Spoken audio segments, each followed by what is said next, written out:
Any genre that's as popular and in turn crowded as the first-person shooter is bound to have a few stinkers over the years. And after having shed light on its highlights in the past, it's only appropriate that here we turn our attention to its lowest points. In this feature, we're going to talk about what we feel are the worst first-person shooters ever made. Shellshock 2 Blood Trails. Shellshock 2 Blood Trails is maybe not completely without its redeeming qualities, such as its genuinely creepy atmosphere, but it is at the same time also a classic case of a game that's as unfun to play as it is conceptually interesting. Broken shooting mechanics and AI, terrible level design, frustrating controls, you name it, the game was riddled with issues that made it an absolute nightmare to play. Duke Nukem Forever. Few games deserve a spot on such lists as much as Duke Nukem Forever does. After spending an interminably long time in development hell and changing developers more times than anyone could keep track of, the long-in-development FPS was brought to market by Gearbox, and it was awful. As broken and bland in its design as it was dated and abrasive with its writing, with a host of technical issues to boot, Duke Nukem Forever was an unmitigated disaster. 13. 2020.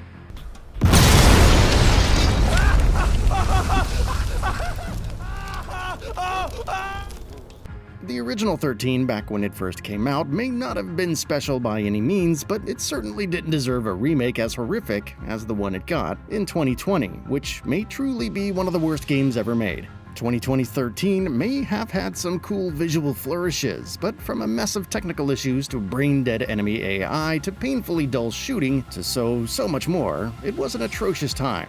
A major overhaul in 2022 did sand out many of its rough edges, but it's still a tough game to recommend. Medal of Honor Underground, Game Boy Advance.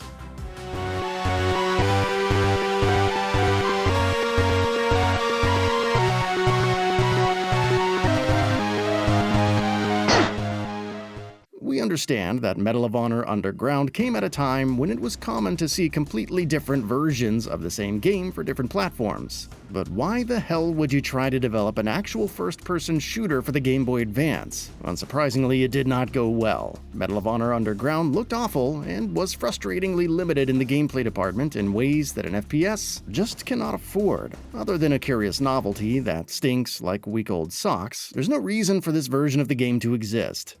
Aliens Colonial Marines. Everything about this game was an absolute dumpster fire. Gearbox and Sega made huge promises in the lead-up to Aliens Colonial Marines' launch, but the game itself fell spectacularly short in so many ways. Game-breaking AI issues, crippling technical problems, including a huge visual downgrade, and more combined in an experience that failed to satisfy in any real way.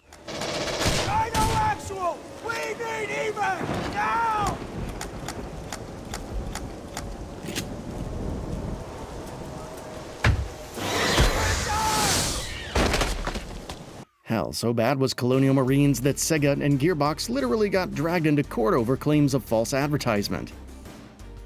RoboCop, 2003.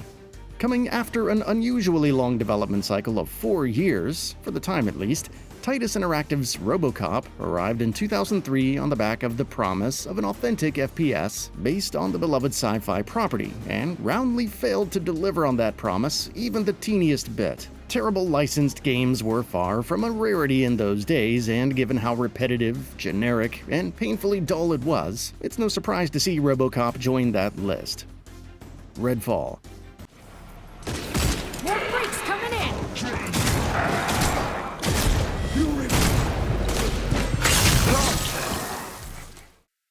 Until not too long ago, it would have been impossible to imagine that the studio behind the original Dishonored and 2017's Prey would end up delivering one of the worst shooters ever made, but the sad and indisputable fact is that Redfall is that bad.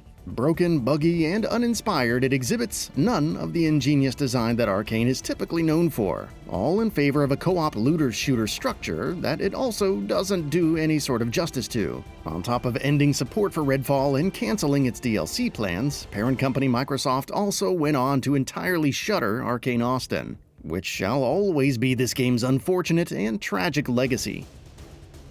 Battle Los Angeles.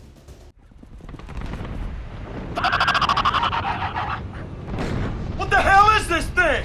Don't know. Just shoot it.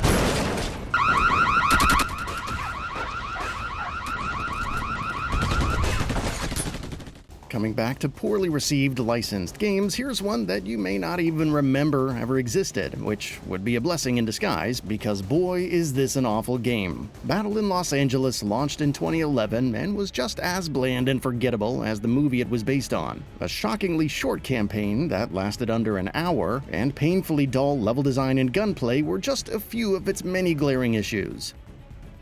The Walking Dead Survival Instinct. The Walking Dead as an IP has had its ups and downs in gaming. Survival Instinct definitely falls in the latter category, and may even be so bad that it's flag bearer. Focusing on the Dixon brothers, The Walking Dead Survival Instinct made thin promises of being a genuinely well-made game before being roundly criticized by one and all upon launch for being a disappointingly shallow and broken experience, to the point of being downright unplayable. GoldenEye Rogue Agent.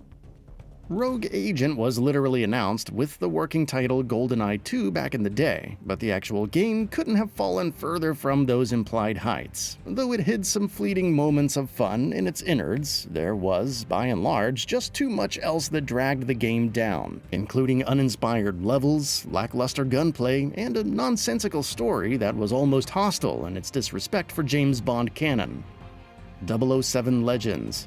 We'll stick with the man with a license to kill a tad longer, because we can't really talk about bad Bond games and not mention 007 Legends, which may even be one of the worst games ever made, period. Conceptually, its promise of combining all eras of the Bond movies in a single, anthological experience was an intriguing one, but the game seemed much more interested in instead being a poorly made clone that didn't even have the shooting mechanics to back up those ambitions. Terminator 3: War of the Machines. Also often known as the inferior Battlefield 1942, Terminator 3: War of the Machines is a rare example of a game where it's genuinely hard to come up with legitimate redeeming qualities. In almost every way that mattered, this was a game that came up short in significant ways. Attack the base! It was ugly to look at, its awful level design made it a chore to play, it was riddled with technical issues, its multiplayer was downright broken, and that's just the tip of the iceberg. Far Cry Vengeance. The Far Cry series has generally maintained an admirable level of quality with its mainline entries over the years, but its spin-off offerings have stumbled in more worse ways. Exhibit A, Far Cry Vengeance, an absolute mess of a remake of a game that wasn't that great to begin with. Vengeance checked almost none of the boxes that you want a Far Cry game to check, instead coming across as an underwhelming cash grab, with mindlessly repetitive offerings and downright ugly visuals.